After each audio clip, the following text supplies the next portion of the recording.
Rajaram sir, இப்போ இந்த அறிக்கையில் கருணாபுரம், அதாவது சசிகலா அம்மையாருடைய அந்த அறிக்கையில் ஒரு காவல்துறை அதிகாரி அவங்கள்ட்ட சில கேள்வி கேட்குறாங்க. இந்த கருணாபுரம் என்பது காட்டுக்குள் இருக்கவில்லை, இது ஏதோ பெரிய மலைக்குள் இருக்கவில்லை, மக்கள் வாழுகிற இடத்தில் ஏதோ காட்டுப்பகுதியோ ஆள் நடமாட்டம் இல்லாத பகுதியெலாம் இல்லை, இதெல்லாம் நடந்துச்சு. ஆனால் ஒரு காவல்துறை எந்த இடத்துல தவறு செய்திருக்கிறார்? நீங்கள் ஓய்வு பெற்ற ஒரு நீதியான நியாயமான காவல்துறை, எஸ்பி எல்லாம் தண்டிக்கப்படுவார், கலெக்டருக்கு தண்டிக்கப்படுவார், அப்படியெல்லாம் முதலமைச்சர் சொல்லியிருக்கிறார்.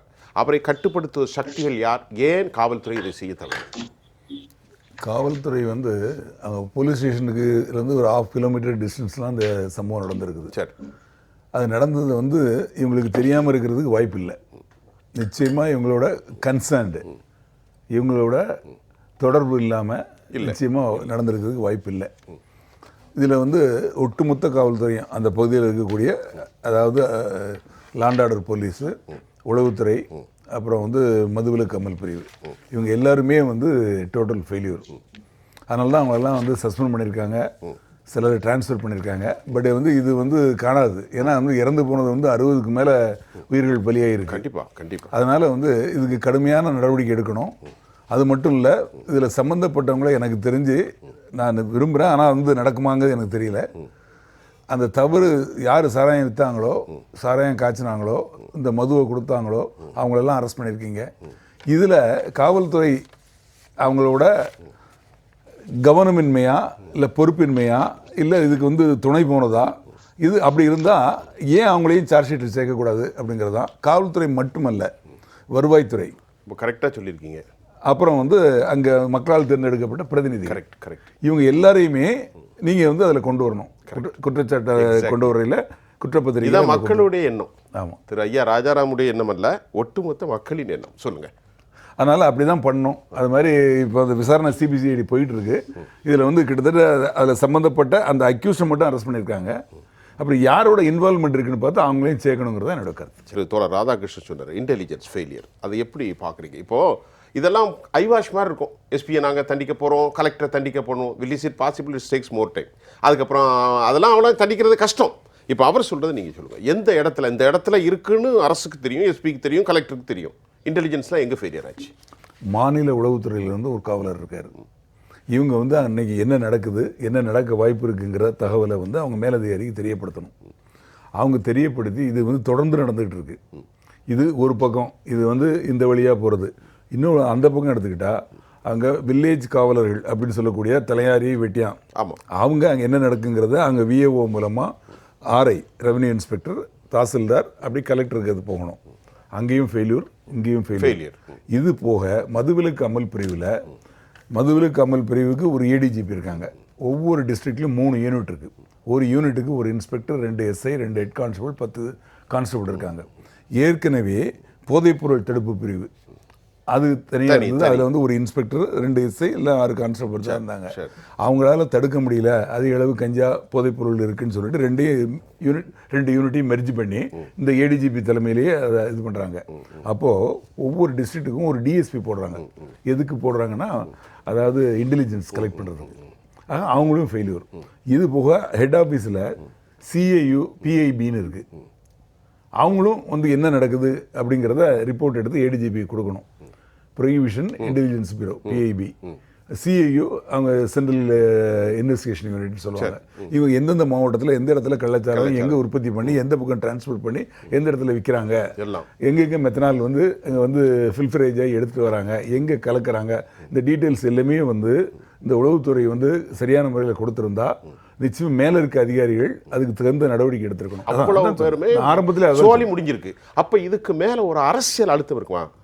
அது ஒரு கேள்வியாக தான் இருக்கிறது. சார், ஒரு உயிர் போனாலும் கூட என்ன சொல்றாரு?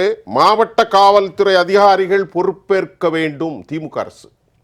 இது எந்த அளவுக்கு சார் சாத்தியம்? இதில் எஸ்பி இல்லைன்னா கலெக்டர், சொல்லுங்க சார்.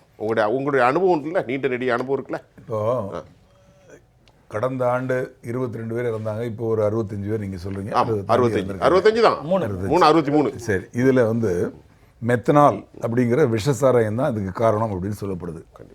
இப்போது ஒவ்வொரு மாவட்டத்திலையும் அந்த கலெக்டருக்கு கீழே கலால் பிரிவுன்னு ஒரு பிரிவு இருக்குது. அதுக்கு ஒரு ஆர்டிஓ ரேங்கில் ஒருத்தர் இன்சார்ஜ், அவருக்கு கீழே தாசில்தார் ரேங்கில் இருப்பாங்க. அவங்க தான் வந்து எங்கே வந்து மது ஆலை இருக்குது, மது ஆலையிலேருந்து எப்படி மூவ் ஆகுது, மெத்தனால் எங்கெங்கே மூவ் ஆகுது, எங்கே ஸ்டாக் இருக்குது, இதை கண்காணிக்க வேண்டியது அவங்களோட வேலை. இப்போ நடந்தது வந்து மெத்தனால். அந்த இடத்துல பக்கத்துலேயே கலெக்டர் ஆஃபீஸ் இருக்குது. இந்த மெத்தனால் எங்கேருந்து வந்தது, உற்பத்தி பண்ணக்கூடிய இடத்துல உள்ள அந்த கலெக்டர் ஆஃபீஸில் அங்கே இருக்கக்கூடிய கலால் பிரிவுக்கு தெரியும். இப்போ அதை வந்து நம்ம கண்டுபிடிக்கணும். இப்போ வந்து சிபிசிஐடி விசாரிக்கிறாங்க. பட் அங்கே ஃபில்ஃபரேஜ் ஆக போய் தானே அதுங்க வந்து யூஸ் ஆகிருக்கு, இத்தனை உயிர் போயிருக்கு. கள்ளச்சாராயத்துக்கு கூட இது கலந்துருக்குன்னு சொல்கிறாங்க. இல்லை கள்ளச்சாராயமாக இதையே யூஸ் பண்ணியிருக்காங்களா அப்படிங்கிறது விசாரணையில் தெரிய வரும். ஆனால் அந்த மெத்தனால் அப்படிங்கிறது வந்து சாராய ஆலைகளில் தான் உற்பத்தி ஆகுது. உற்பத்தி ஆகி அந்த கம்பெனிகளுக்கு போகுது. உற்பத்தி ஆகிறது அந்த கம்பெனிக்கு ஆர்டர் போடணும்னா கலெக்டர் ஆஃபீஸில் அந்த குரூப், அதாவது நான் சொன்னேன் அந்த கலால் பிரிவுக்கு தெரியாமல் நடக்க வாய்ப்பே கிடையாது. மெத்தனாலே சாராய ஆலையில தான் உற்பத்தி ஆகுது. ஆமாம், எத்தனால் மெத்தனால் ரெண்டுமே வந்து சாராயம். ஆமாம், சாராயம் தான். அந்த எத்தனாலில் சில கெமிக்கல் சேர்ந்த உடனே அது மெத்தனாலாக மாறி அது கொஞ்சம் டைல்யூட் ஆகுதோ, சரக்கு கொஞ்சம் இல்லை வேற கம்ப்ளீட். அதாவது வந்து எத்தனால் வந்து குடிக்கலாம், ஆனால் மெத்தனால் குடிச்சா நிச்சயமா சாப்பிடும். 5 ml குடிச்சாலே இறந்துரும்.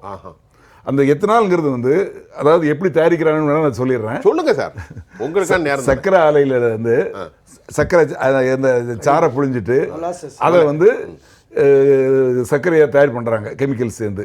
அதில் வேஸ்டேஜ் வந்து மொலாசஸ் அப்படிங்கிறது என்னன்னா, அதாவது சர்க்கரை பாகு மாதிரி இருக்கும், அது மண்டவெல்லாம் கிளுன்னு இருக்குமே, கிளே மாதிரி இருக்கும், அது வேஸ்டேஜ். அதை கொண்டு வந்து அதுதான் இவங்களுக்கு வந்து முக்கியமான பொருள், மதுபான ஆலைகளுக்கு. ஆமாம், அதை தான் தண்ணி கலந்து பெரிய இதில் கொதிக்க வைக்கிறாங்க. அது ஆவியாகுது. அதில் ஏற்கனவே கெமிக்கல் கலந்துருக்கு. அதோட ஆவியானது அந்த ஆவியை கண்டென்ஸ் பண்ணுறாங்க. கண்டென்ஸ் பண்ணி அதுதான் சாராயம். அது எரி சாராயம், 100%. அதை குடிச்சா இறந்து போயிடுவாங்க. எத்தனால் அதை வந்து 30% உள்ள கொண்டு வந்தால் தான் மனிதன் குடிக்க முடியும். அது தண்ணி கலந்து கொண்டு வந்துடுறாங்க. 70-30. ஆமாம், 70-30 கொண்டு வந்து அதில் எசன்ஸ் கலந்து ஜின்னு, பீரு, பிராண்டி அப்படின்னு தனித்தனியாக இது பண்ணுறாங்க மது ஆலைகளில். அந்த எத்தனால் அதில் வந்து சில கெமிக்கல்களை சேர்த்து மெத்தனால் ஆக்குறாங்க. அது எதுக்குன்னா ஃபேக்டரி பர்பஸ், பெயிண்ட்டு, நகை பாலிஷு, மாத்திரை செய்கிறதுக்கு, இந்த மாதிரி பர்பஸுக்காக அதை வந்து ஃபேக்ட்ரிஸ்காரங்க ஆர்டர் கொடுக்குறாங்க. இங்கேருந்து தான் போகுது. அது யாரோட இதுனா இந்த சொன்னோம் பார்த்தீங்களா, கலால் பிரிவு, அவங்கக்கிட்ட தான் தெரியும் எவ்வளவு உற்பத்தி பண்ணியிருக்காங்க, எங்கே ஆர்டர் கொடுத்துருக்காங்க. அவங்க மூலமாக தான் போகுது. அது பாதுகாப்பாக எடுத்துகிட்டு போகணும். இங்கேருந்து ஆலையிலேருந்து அந்த ரெஜிஸ்ட்ரேஷன் மெயின்டைன், அந்த ரெக்கார்டெல்லாம் மெயின்டைன் பண்ணணும். ஆமாம், இங்கே வந்து ப்ரொடக்ஷன், அப்புறம் டிரான்ஸ்போர்டேஷன், அப்புறம் யாருக்கு போய் சேருதோ அவங்க என்ன கொஞ்ச நாள் அன்னன்னைக்கு என்ன எடுக்கிறாங்க, என்ன பர்பஸ், ஆமாம், எடுத்தது போக மீதி இருக்கக்கூடிய ஸ்டாக், இது எல்லாமே அவங்க கண்ட்ரோல் தான். இப்போ இதில் இறந்து போனது வந்து இந்த மெத்தனால்னால அவங்க பேரில் என்ன நடவடிக்கை எடுத்திருக்காங்கிறது காப்பாது.